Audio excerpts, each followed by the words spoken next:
The other major issue that we need to talk about is driver staffing. No surprise here, we don't have enough drivers. So let's continue the same example again. We're already short of drivers. We have a bus on the side of the road, and we have to convert a spare bus to go finish that bus run. We're taking a spare bus that we don't really have, and a spare driver that we don't really have, to go and finish that other run. These are the dominoes that are falling, that are causing the system to operate differently on a day-to-day basis than the design of the system that I was just describing to you. Okay. Just as a snapshot, one of the days we were here, I asked for the counts. And there were 996 assigned route drivers and 68 probationary substitute drivers on staff. If I do my math right, that's 1,064 drivers that were available. You have 1,084 routes. And none of that accounts for regular absenteeism. Which is what? I don't know what the absenteeism rate here is. If you're doing well, your absenteeism rate on a daily basis for drivers is going to be about 5%. Can we find out what that is? So we are doubling up on runs. We are scrambling on an operational basis to cover runs where drivers are not there or when the buses are broken. And it's causing a set of operational dominoes to fall where the service, while designed efficiently, is not as effective as it can be. So our conclusions from this quantitative analysis, and I emphasize again, these are just numbers, right? Haven't dug deeply enough to understand the root cause for all of these issues. Okay. Costs, as they were in 2006, are reasonable, both on an absolute basis and as a comparison to district-wide expenditures. Okay. They are higher on a proportional basis than district-wide increases over the same period of time. Specialized services have been expanding rapidly, and that's where the increased demand is coming from. There's been a gross underinvestment in the fleet. Okay. Surprise, surprise. But coupled with mechanical staffing that is below expectations, below norms, major service disruptions as a result of those two things are more and more likely to be occurring. The driver staffing shortage will continue to undermine the success of the system. Okay. The pay raises that the drivers have got have not resulted in an adequate core of drivers. The operational implications of driver shortages are overwhelming any and all of the positive improvements that have been put into place in their own areas. Digging into the fleet management side a little bit more deeply, as we said we would. This is where, again, our analysis is a little bit here, not down here.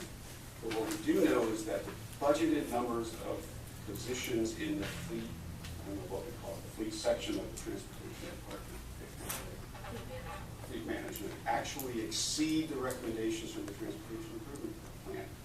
So far, so good. But we have retained many of the specialized positions that we recommended be eliminated, things like tire specialists, upholstery specialists, transmission specialists, categories of service that we think can be more effectively handled through outsourced vendors. Yet still, the budgeted number of core technical and mechanical positions exceeds what we recommended in the Transportation Improvement Plan. Where we really fall apart is that the budgeted number of positions does not reflect reality. 12 of those core mechanical positions, 21% of the total, are currently vacant. 4 of your key mechanic supervisory and supervision positions are or will be vacant by the end of this year on the basis of what we were told. That means the ratio of mechanics to buses to be maintained continues to be well below industry as it was in 2006. So put the pieces together. We have a fleet that's getting older. We don't have enough staff to maintain the vehicles. Okay. And on the next slide, the facilities we give to those mechanics to maintain those vehicles continue to be inadequate. Nominal improvements have been implemented, but the overall quality and condition of the maintenance facilities continues to hinder the efficiency and effectiveness of the mechanics themselves. So we don't have enough of them, and the ones that we do have don't have the right equipment to be doing their job. There isn't not sufficient space for each technician. There's an insufficient quantity of basic equipment such as bus lifts. We have recommended an increased use of mobile repair units as a stopgap for hard facilities. There's not enough of those on the road, okay? And there's inadequate bus circulation and parking, so that mechanics are spending time shuffling buses around in and out of bays rather than doing their mechanical work. Yes, ma'am. I have a quick question. I've asked this a couple of years back, but when we start talking about buses that are in service or out of service, did you at all consider incidents that are considered crashes or accidents? Because that would take a bus out of service for us as well. Well, certainly. The rate I was referring to included all on-road incidents that caused mechanical problems. So that would include any accidents that occurred on the road. Is that the question? So, okay, so you're saying the mechanical number includes any bus that's taken out that has something wrong with it, they can't be on the road due to That number that I quoted does not account for buses that are out of service in the bus yard waiting to be repaired. That number was only breakdowns that number, occurred. the number of buses out of service in the yard? I don't have that number with me, but I will tell you this. You have 1,084 bus routes, you have 1,363 buses, which results in a ratio of spare buses that is higher than we would expect to see, but necessary because of the issues that we're talking about. So we need to turn that upside down. Might be a good idea. So our conclusions in the fleet management area is that the staffing shortages in conjunction with the aging fleet are the dominant contributing factors in two major service issues: the excessive rate of breakdowns which have those operational implications we talked about. But there is also, quite frankly, and this is probably not a surprise to you, very low morale in that part of the department specifically. I'll probably extend that comment to the department as a whole. They're not being given the tools that they need to do their job. If you don't have mechanics who are willfully not doing their job, they are frustrated because they are not being given the resources that they need to do their job properly. Especially if we require them to bring their own tools. That's ridiculous. That's crazy. It's not. I'm not saying that. I'm not saying it's right or wrong. Again, Are it's we all, this or are we that? it's a little bit off on the tangent, but I will tell you it's not uncommon for mechanics to be required to bring their own hand tools with them. But what is common is that there's usually a subsidy that goes along with that. Those high-ticket tools. That goes back to the fact that if it's a tool that's less than $750 that gets lost or stolen or broken, we don't report those because it's less than a certain amount of dollars. So imagine if we were to really capture what those tools are and what the actual expenditure are, and if there's a way of being able to track those, and by the same token, have a provision or a procedure that, these tools are, we're going to be watching these tools, and it's important because a lot of money goes on tools that just disappear. Let me take it a step further, because this is part of the conversation that I would introduce later, excuse us just for a moment, is that if you do that, and I don't disagree with that, it's a conversation that we need to be had. What the military did in that instance, because they were losing tools right and left, lost, stolen, misused, they started charging the soldiers for the use. If they lost it, once you might get away with it, twice, you're gonna get in trouble, and you're gonna pay for replacement. Once, shame on Yeah, once shame on Right, you, right. twice shame on you. you, and that's it. So, Baseball, 3 Just- strikes and you're out. know that that's part of the conversation also, because we have to change our mindset about how that looks. You know, your job is not a gift, it's a job, and you're expected to perform, and we require that of everybody. So, this will be an interesting conversation down the road. Sorry, Mr. Black. No, it's quite right. It's one of those many hundreds of variables. Yeah, we got lots of conversations to have, so. So, two other basic points about fleet management. The lack of investment in the basic equipment, such as the lifts and the local repair units, will continue to impact their ability to be successful. The lack of investment in the facilities themselves will continue to hinder their performance as well. I don't think I'm surprising anybody with these comments, but it was an issue in 2006 and continues to be issues back then. So if I could just, you're not surprising us, but you're putting it together in a different way. And I don't think we've really thought about it in this kind of, I don't know, we haven't thought about it this way, and I think that's great. So, putting fleet management and the rest, and the quantitative analysis and the rest of our assessment of progress on the transportation fleet plan together, it's nice that we can talk about some good news here. Many of the major initiatives that were recommended in the original TLP have been implemented. There were foundational pieces. The 4-area functionally oriented organization structure has been implemented. New technology has been implemented, is being used actively. Centralization of route planning activities has been achieved and is the reason why, in my view, that you've been able to get those additional efficiencies out of the system. Okay? And there has indeed been a specialization of functional responsibilities throughout the organization. All of that good stuff is being undermined by the other issues. I'm sorry, Yes. that's perfect. One of the things that I've heard from drivers at community meetings and focus groups, I suspect is going to come through, is the morale. And a lot of drivers say, well, the problem is we don't have the route planning in our area, it's centralized. And I'm going to ask you to go out on a limb here and give us a professional opinion. My feeling with that was maybe that's the cause of the problem, or maybe because that is the change that everybody saw, it's what's being blamed for all these other things that you've now put together and wrapped up in a nice, neat, if ugly package. Yeah. As you're saying, this Right. is where So- why we have had the So efficiencies. let's rewind the tape because for a moment, think of it that way. In 2006, route planning was completely decentralized.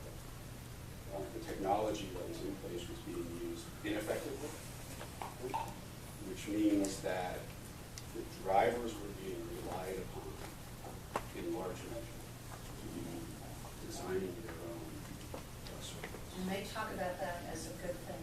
Right. But I'm questioning whether it really is. I think if I could add to this, I think that there were efficiencies that were created. What I think we lost was that human touch. GPS will give a route, and it'll send someone, and it'll say turn left, and they're going into a lake. What we didn't do was we step back, we look at it, and we say, okay, this is working, the centralization is working, but we lost that human touch where the drivers were able to go to that route coordinator directly and say, if I make a left, I'm going into a lake, and that someone was responsive to them. That's the problem. We don't have that responsiveness, and that is on us and the way that our supervisors are trained, the way that they communicate with one another. So we There was whole nother issues element. there too. There was a whole nother element of that reorganization that was designed to address exactly that. There needs to be a separation between the folks with, frankly, the blinders on at the terminal doing the analytics and the routing and the people executing that, but there needs to be a link between the two. The link between the two of them as designed in the reorganization was the organizational structure, the operational supervision, okay? Big part of the problem in 2006 is all of those things were melded together. There was no separation between what a driver did, what a supervisor did, what a route coordinator did. They were all one and the same. Right? Specifically, we designed that separation to be clear and for an operational supervision piece to go into place that would provide that link. So Tom, as a driver, would have somebody to go to say, hey, that stupid route coordinator is making me turn left into the lane. And that provides the link back to make sure that that's correct. I can't speak to how effectively that's Well, one of the things we did, we heard that, and we put in that day before school starts, our drivers get their routes and they go out and drive the routes. And the dry runs help them then to come back and say, there's a lake there, you told me to turn right, I can't do that. Right. So that has been part of the link. You know, we have to strengthen that, but that has been one of those things so that everybody gets their routes ahead of time and then can go and run them. There's responsibilities on both sides. You mentioned GPS. GPS doesn't provide a route. GPS provides a tool, both operationally and from a planning perspective, to be able to say, this is how I designed the route. I can watch it for a few days on GPS and see if my timings are correct, see if my lefts and rights are correct. It also provides a tool to understand where those buses are so that when we have to make these reassignments, we can do it. GPS doesn't provide a route. So if I could just go back to this for 1 minute. I think the point about the link is very well taken. It's great to have the day before. That doesn't address, you know, yesterday a truck drove into a girder on US 19. Thank heaven it's not our counties to deal with, but the day before doesn't help in the middle of the year. And I think there has been some, let's say, lack of customer friendliness at the central office. I'm not sure how much of it is training, how much of it is, and you go back to this and you talk about the number of buses, the number of routes, and the fact, and I don't think that, I mean, you said it and then we just kind of moved on.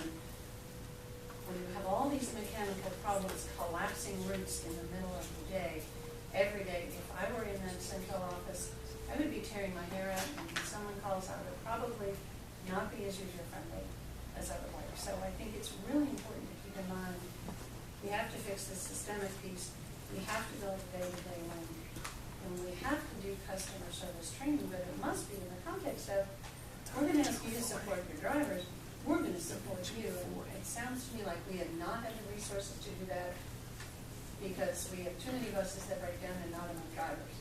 The bulk of that issue doesn't fall into central route planning or central dispatch or the regional offices. Because what happens is that's the direct contact with the drivers. So they have a problem on the road, if the road is blocked, or they're having a mechanical breakdown, their immediate dispatch is to the regional office.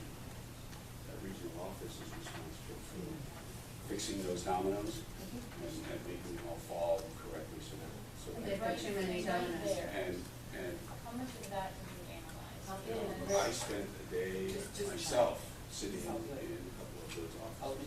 Because you can't get a feel for it unless you actually see it happening. And what I saw happening was the structure in place, unable to act the way it was designed to act because they're constantly putting out these fires. Well, And constantly what trying we've to fix heard those is issues. that drivers fix that themselves, so I commend them for doing what they need to do to move along and get students to school, but it is without central dispatch or supervisors that they're doing it, which is even more of a safety issue because now we don't know who's on the bus because drivers are picking up kids to cover for Candy or April because they know I'm not today. Yeah. Well, and we have 2 field inspectors that are assigned to every area, but it goes back to the idea that we had referenced earlier, when you have 2.2% of your fleet breaking down, they're at crash sites or at breakdown sites and things like that, but that was what they were intended to do, was to be that link in between there. Our issue is now is that they've been diverted to other duties, so if we can get them back to what they're intended to do, where you can have one call to the field inspector to solve that routing and planning, I think that's a big step for us. Look, I will commend your bus drivers and I will commend school bus drivers, writ large, nationwide. Okay? You don't a bus driver, you don't stay a bus driver unless you care enough. Right. Okay? They care. You get that, and I have interviewed, met with, experienced, observed groups of bus drivers from Alaska to Hawaii to Florida to Maine. They're all the same. They have the same bus driver gene in them. Thank goodness. And thank goodness for it, because your point is very well taken. If they can't get a response from the regional office because the field inspector is out, or because the dispatcher at the regional office is fighting 3 other fires, they're going to find a way of getting it done. And what does that end up doing? That ends up making them feel like they're at the bottom of the heap. They're the ones that have to figure out the solutions to all the problems. That affects their morale. That affects their willingness to continue to perform their duties. So it's all part of the same systemic issue.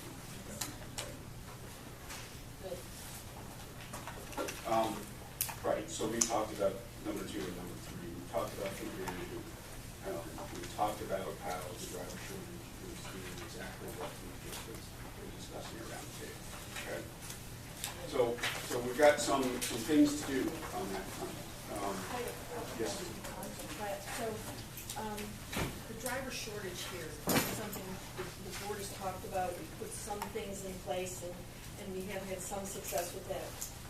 When you're looking in other places, are there generally driver shortages everywhere? It's a very cyclical kind of thing, Okay. right?